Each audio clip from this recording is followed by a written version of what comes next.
നമ്മൾ ഇന്ന് വന്നിട്ടുള്ളത് ക്യൂക്കൻഹോഫിലേക്കാണ്. ആംസ്റ്റർഡാമിൻ്റെ ഫേമസ് ആയിട്ടുള്ള ട്യൂലിപ്പ് ഗാർഡനാണ് ക്യൂക്കൻഹോഫ്. ക്യൂക്കൻഹോഫ് എന്നൊക്കെ പറയും, നമ്മൾ ക്യൂക്കൻഹോഫ് എന്ന് പറയാം. അപ്പോൾ ട്യൂലിപ്പ് ഫീൽഡ്സിലേക്ക് സ്വാഗതം.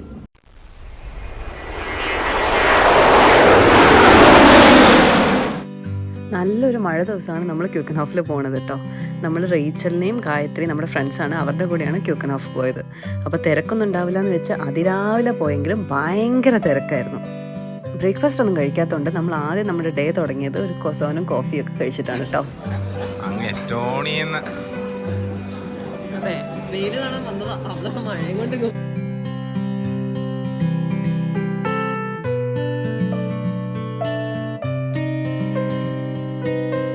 ലോകത്തിലേക്ക് തന്നെ വെച്ചിട്ട് വൺ ഓഫ് ദ ലാർജസ്റ്റ് ഗാർഡനാണ് ക്യൂക്കൻഹോഫ്. ഈ ക്യൂക്കൻഹോഫ് അല്ലെ ഈ ട്യൂലിപ്സ് ഒക്കെ നമ്മൾ ആദ്യമായിട്ട് കാണുന്നത് തന്നെ അന്യൻ എന്ന് പറഞ്ഞ സിനിമയിലൂടെയൊക്കെയാണ്. അപ്പോൾ ഇവിടെയൊക്കെ ചെല്ലുമ്പം ഒരു സ്പെഷ്യൽ ഫീലിംഗ് ആയിരുന്നു. ഇതൊരു 79 ഏക്കറിലാട്ടോ ഈ ഫുൾ ഗാർഡൻ സ്ഥിതി ചെയ്യുന്നത്. ഗൈസ്, നമ്മളിന്ന് കുറച്ച് സ്മാർട്ടാവാൻ ശ്രമിച്ചതാണ്. പക്ഷെ ഓവർ സ്മാർട്ടായെന്നാണ് തോന്നുന്നത്. ഇന്ന് ആക്ച്വലി നമ്മളിന്ന് ശനിയാഴ്ചയാണ്. ഇന്ന് ഇവിടെ കിങ്സ് ഡേ ആണ്. ആ ബോധവും കഥയൊന്നും ഇല്ലാതെയാണ് നമ്മൾ ക്യൂക്കൻഹോഫിലേക്ക് ബുക്ക് ചെയ്തത്. പിന്നെ എന്തെങ്കിലും ആട്ടെ, രാവിലെ ഇവിടെ വന്ന് കുറച്ച് നേരം കണ്ടിട്ട് നമുക്ക് കിങ്സ് ഡേക്ക് പോകുന്ന വെച്ചു. പക്ഷെ മഴ, അജാതി മഴ, നനഞ്ഞ് കുളിച്ച് കുട്ടപ്പനായി നിൽക്കുന്ന ട്യൂലിപ്പ് പൂക്കളെയാണ് നമ്മളിപ്പോൾ കാണുന്നത്.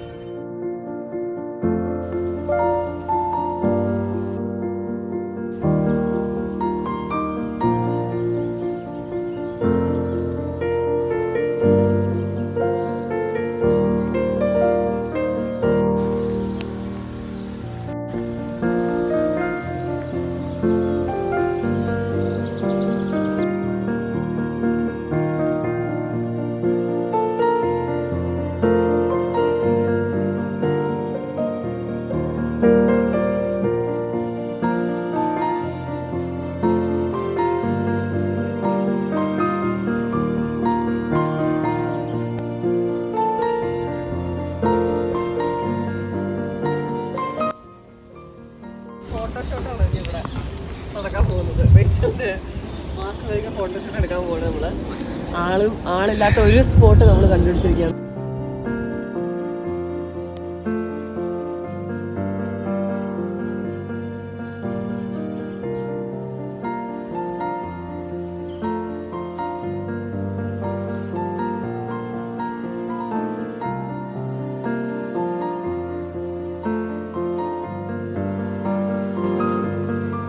ഇവിടുന്ന് ഏത് ഡയറക്ഷനിൽ നടന്നാലും ഫുൾ പൂക്കളാണ്. പക്ഷേ ഈ ട്യൂലിപ്പ് ഗാർഡൻ എന്ന് പറയുമ്പോൾ നമ്മൾ ഈ അന്യൻ സിനിമയിൽ കണ്ട പോലെ ട്യൂലിപ്പ് ഫീൽഡ്സ് അല്ല ഇത് ബേസിക്കലി നമ്മുടെ നാട്ടിലൊക്കെ ഉണ്ടാവുന്ന പോലത്തെ ഒരു ഫ്ലവർ ഷോ ആണ്.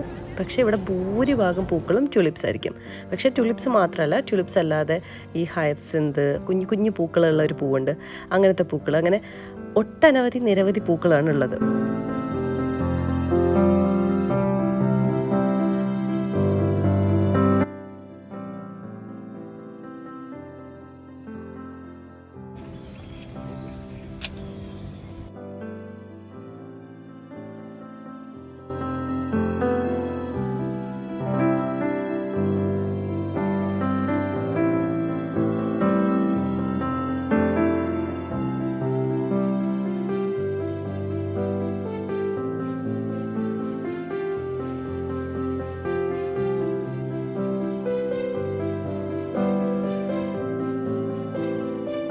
അങ്ങനെ ട്യൂലിപ്സ് ഒക്കെ കണ്ടിങ്ങനെ നടക്കുമ്പോണ്ട് അങ്ങ് ദൂരെ നോക്കിയപ്പോൾ ആൾക്കാർ വെള്ളത്തിൻ്റെ മുകളിൽ കൂടെ നടക്കുന്നു.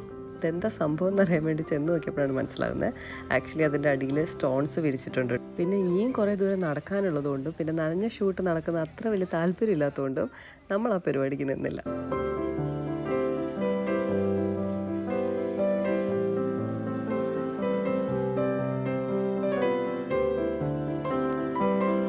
ഒരു ഉച്ചയായപ്പോഴത്തേക്കും ഞങ്ങൾക്ക് നന്നായി വിശന്നിരുന്നു കേട്ടോ. അപ്പോൾ പിന്നെ നമ്മൾ ഫുഡ് കഴിക്കാമെന്ന് വിചാരിച്ച് അവിടെ തന്നെയുള്ളൊരു കഫറ്റേരിയ കയറി. അവിടെ കുറേ ഓപ്ഷൻസ് ഉണ്ടായിരുന്നു. ആക്ച്വലി വെജും നോൺ വെജും ആയിട്ട് നമ്മൾ എന്തെങ്കിലും ചിക്കനും ഫ്രൈസും ആണ് ചൂസ് ചെയ്തത്.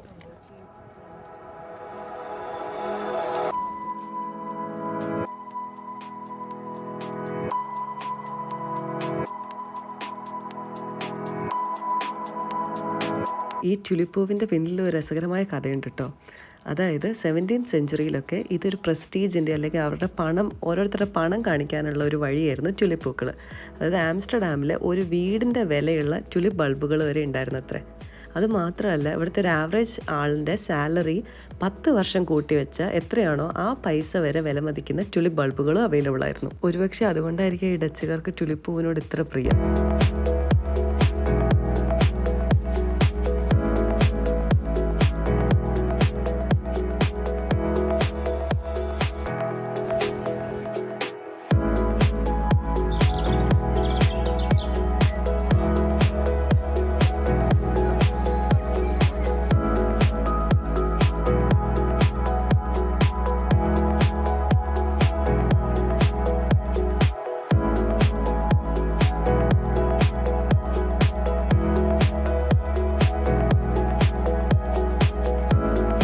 പിന്നെ എവിടെ ചെന്നാലും വിൻമില്ലാതെ ഇവർക്കൊരു കളിയില്ലല്ലോ. അപ്പോൾ അവിടെ ഒരു വിൻമില്ലും കണ്ട് നേരെ നമ്മൾ കിങ്സ് ഡേയിലേക്ക് പങ്കെടുക്കാൻ വേണ്ടി ആംസ്റ്റർഡാമിലേക്ക് വിട്ടു.